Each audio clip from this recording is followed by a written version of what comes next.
All right, go ahead. Chug it.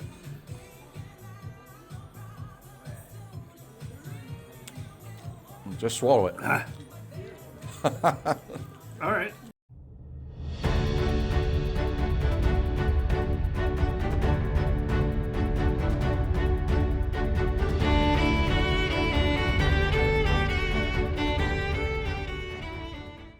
Today, we leave Amsterdam to catch a train that will bring us to Brussels, where we will then hang out for about 6 hours and try and see as much as we can before boarding a train to Paris, where we will then spend the next 4 nights. Yes, we could have just gone direct to Paris, but if we're having to pass through Belgium anyway, why not check it out for a while? Besides, I don't consider it as being in a country if you never touch its grass. Our train was leaving at 6:10 in the morning, so we were awake by 4:30 and out of the hostel by 5. Since our hostel turned out to be next door to the red light district, we might as well see what the scene is like in the early Tuesday morning hours on our way to the train station. Pretty much, there was no scene. I saw one girl in a window, and that was it. On the plus side, it did give us a chance to snag a little footage of the area, and there wasn't anything going on that may require censorship according to whatever YouTube's rules are, which I have not looked up prior to posting this video. I assume YouTube is cool with some level of spiciness if it's in relation to classical art. However, if I think it might be funnier to throw a giant black bar or an emoji over something, I just might do that. For the lols, of course. Anyway, in Belgium I had 2 goals. 1, I had a list of 12 landmarks that I plotted and mapped out from the Brussels Midi train station. 2, I wanted to sample the 4 most iconic foods in Belgium, those being frites, beer, waffles, and chocolate. 6 hours should be more than enough time to accomplish all of this, right? This is going to be a spoiler, but we did end up visiting all 12 landmarks and I did get my 4 food items. However, because I didn't want this video to be 20 minutes long, I had to cut out some sections. But, if you're interested, the 12 landmarks and where I got the 4 food items are in the video's description. Once we got to Brussels and stored our backpacks in one of the train station lockers, it was time to go on our speed run. Manneken Pis. It's a 22-inch bronze sculpture depicting a little boy urinating into the fountain's basin. Created in 1619, it is perhaps the most famous piece of art in all of Belgium and symbolizes the calm temperament and spirit of resistance of the people of Brussels. This statue has over 800 outfits in its wardrobe and is sometimes dressed up for special occasions.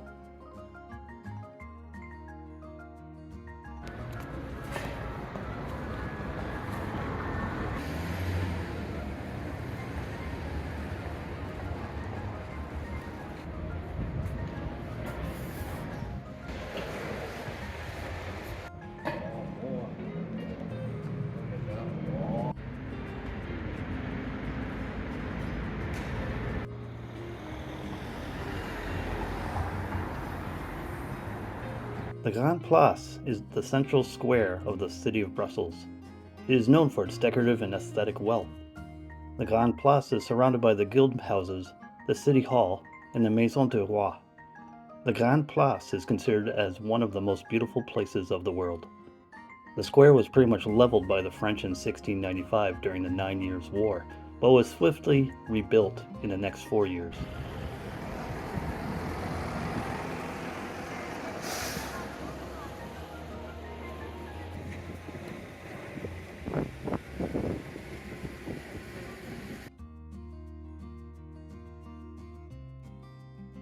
The Brussels Town Hall is located on the south side of the main square, opposite the Neo-Gothic King's House or Bread House building, housing the Brussels City Museum.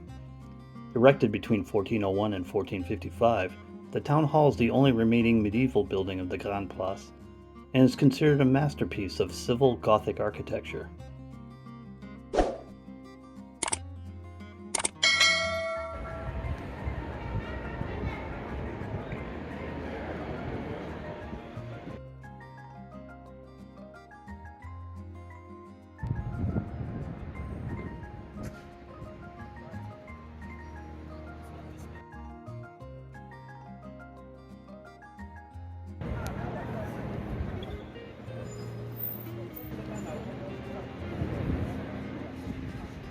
While en route to the next landmark, we went down a street that had a ton of restaurants on it and found this place that specializes in Belgian waffles.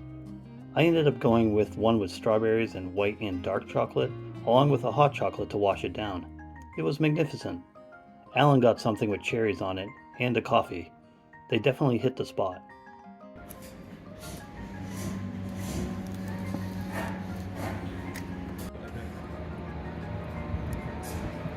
Alan had to burn off some of that newfound energy.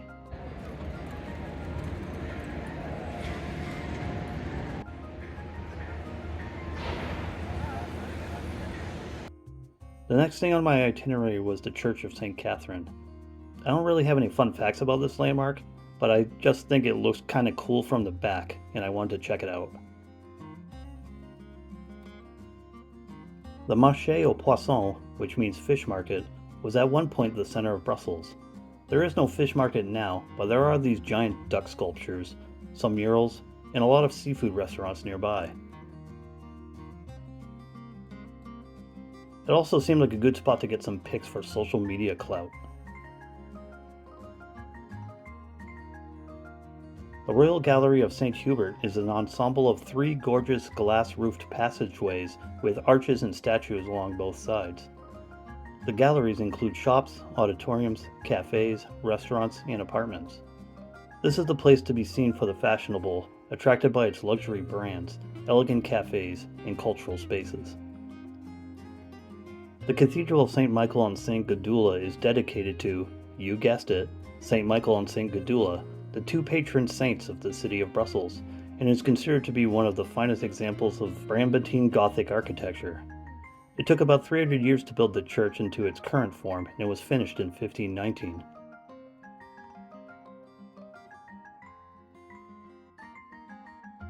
Mont des Arts is an urban complex and historic site. It is built along a hill and provides beautiful views of the city. Interestingly enough, the gardens were meant to be temporary, but it became a well-appreciated green space in the heart of the capital.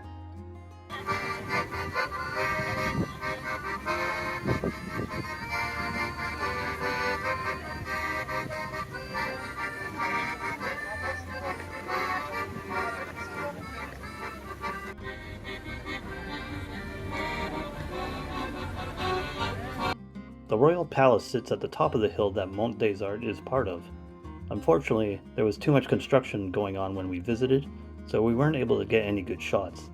Under normal circumstances, this building looks amazing, so please enjoy some of this royalty-free stock footage I found. The Church of Our Lady of Victories at the Sablon is pretty similar to the last cathedral we just visited.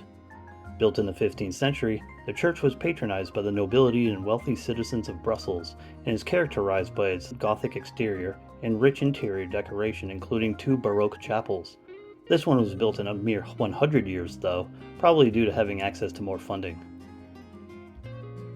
With all the stops done, we grabbed food in the same area that we got the waffles earlier, and it was then that I scored my Frites with mayonnaise and a brand of Belgian beer that I did not recognize. Both were decent. We had some time to kill until our train, and I was fortunate to find some chocolate on clearance at one of the shops in the station, completing my second goal. I also consumed half of the bag by the time we got to France. That's how you win at life, folks. Once we checked into our hotel in the Montmartre area of Paris, we had to get some dinner. I did have a list of things I wanted to eat while in France, one of the things just being seafood in general. So we found a place that served shrimps, oysters, and whelks. Up to this point in my life, I've never had oysters or whelks before, and I've also never had shrimps that still had their faces attached to them. Gonna watch you do your thing, man.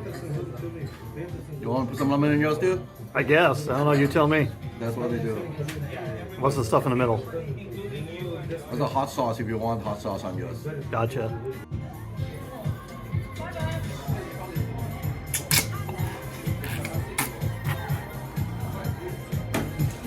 Nice. Good. All right, go ahead. Chuck it.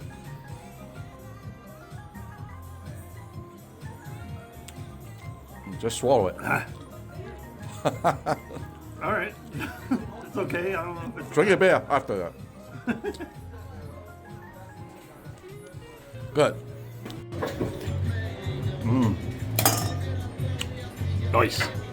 Being in Montmartre meant that we were really close to the Sacré-Cœur Basilica, which is notable for its architecture and its interior decorations. With its Roman Byzantine style, it stands out distinctly from other Parisian religious buildings.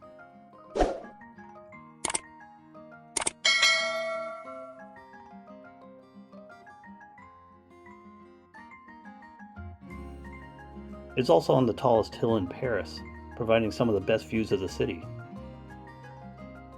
After circling the outside of the building, I went inside and did a quick tour of the sculptures, stained glass, and paintings.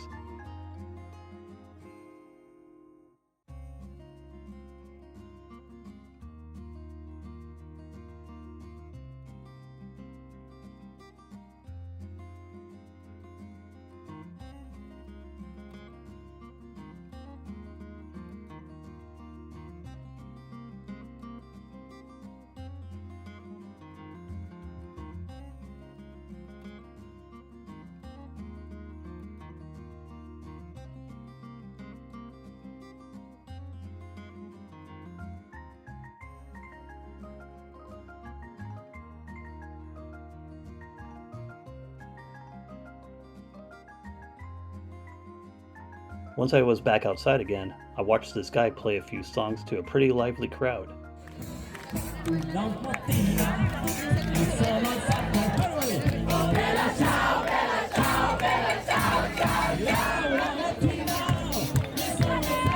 I haven't seen that many people do the Macarena at once since my senior prom.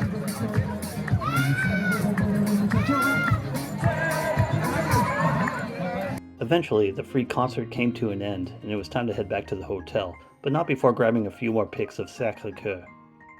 Tomorrow, we're not actually exploring Paris, but taking a road trip. Can you guess where? Be sure to like this video, comment with your prediction, and subscribe so you know when the next video is up.